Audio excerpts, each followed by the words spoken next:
in the shadowed skies of World War II, as enemy bombers roamed under cover of darkness, a new hunter took flight. The Northrop P-61 Black Widow was not just another fighter. It was the first American aircraft designed from the outset to track and neutralize enemy planes at night. With its advanced radar and heavy armament, this machine was built to dominate the nocturnal battlefield. Named after a spider known for its stealthy strike, the Black Widow was a fitting title for an aircraft that loomed unseen in the dark. And with a name like that, you would not want to encounter it in a moonless sky, would you? The need for such an aircraft emerged in the early 1940s, as the war intensified across Europe and Asia. The British, facing relentless night bombing during the Blitz in 1940, had shown the value of night fighters. Their Royal Air Force, using radar-equipped Bristol Beaufighters and de Havilland Mosquitoes, proved technology could counter nocturnal raids. Across the Atlantic, the United States Army Air Corps, learning from these efforts, saw the urgency of developing a similar capability. By late 1940, American officers in London were briefed on the latest airborne intercept radar, igniting the spark for a dedicated night fighter. This vision took form at Northrop Aircraft, led by Jack Northrop, an engineer known for bold designs.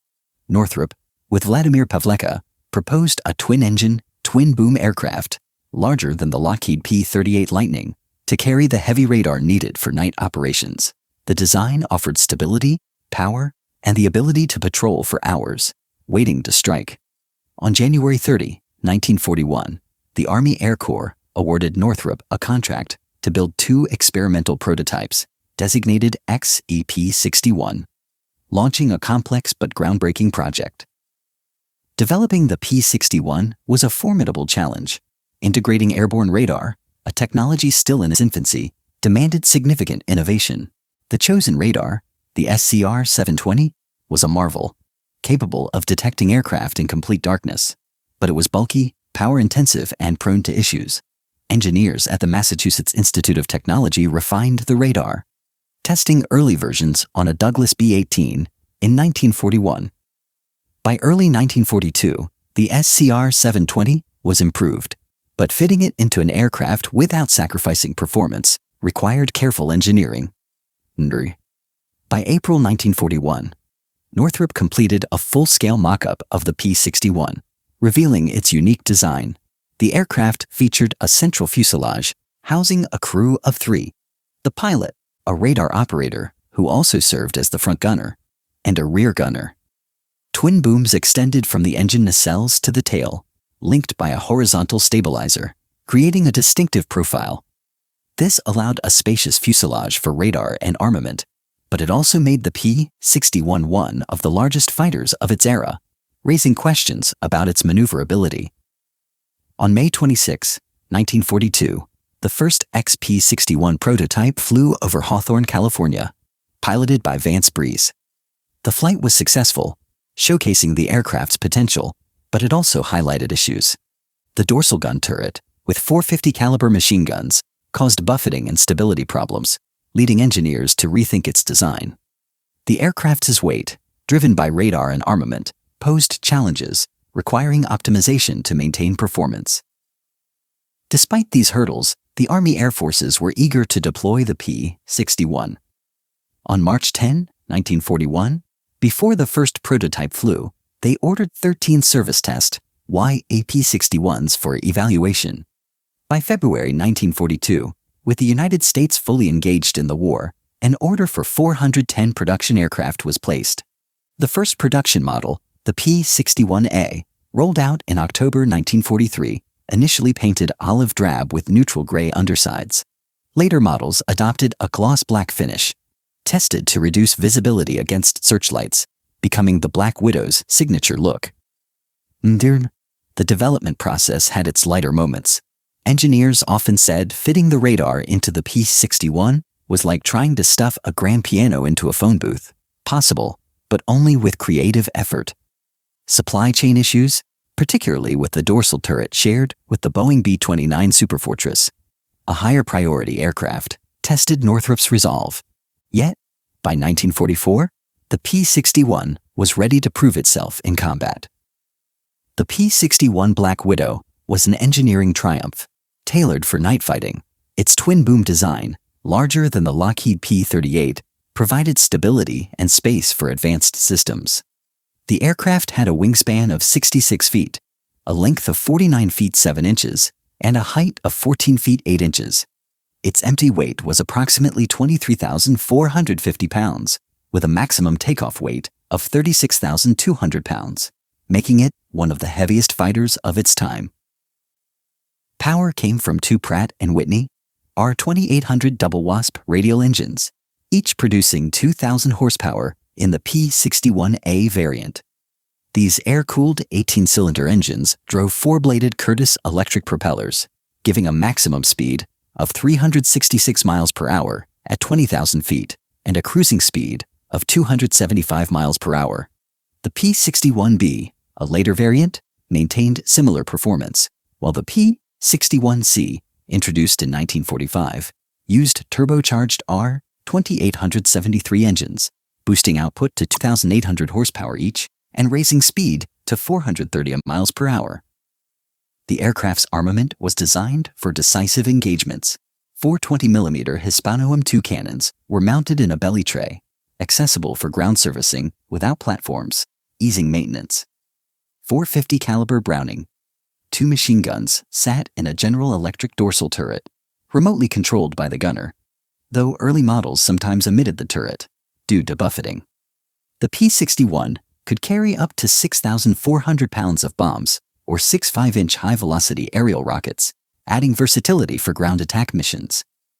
At its core was the SCR-720 radar, mounted in the nose under a fiberglass radome.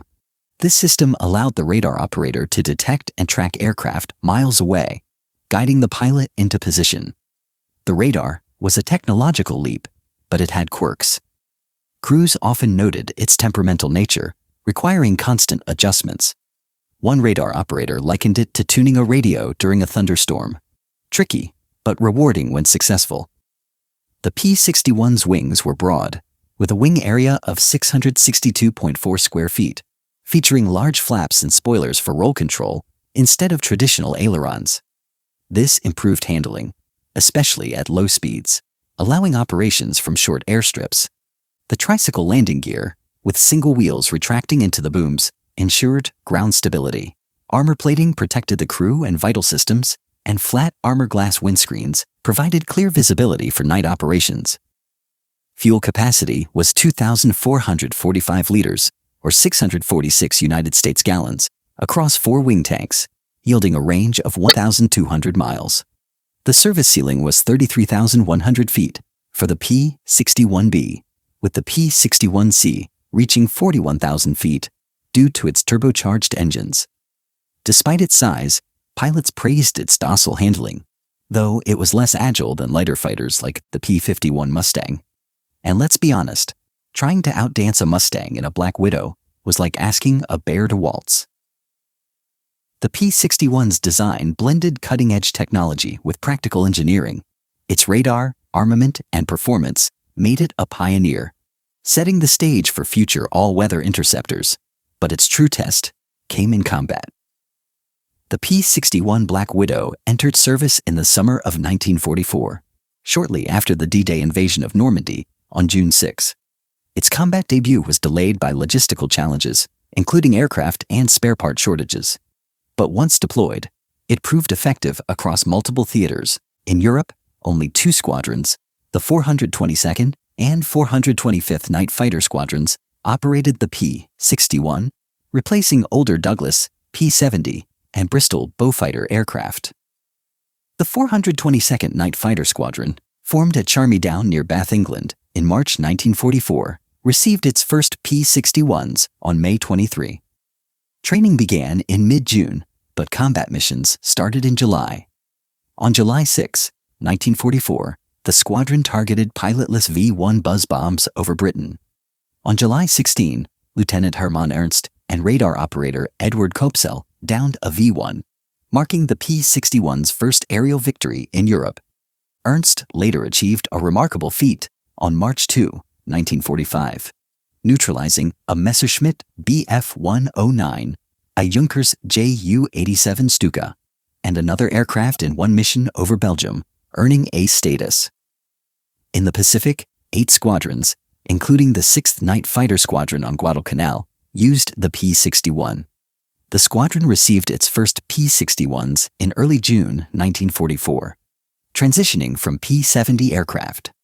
The first mission occurred on June 25, and on June 30, a P-61 downed a Japanese Mitsubishi G-4M Betty bomber, the type's first Pacific victory.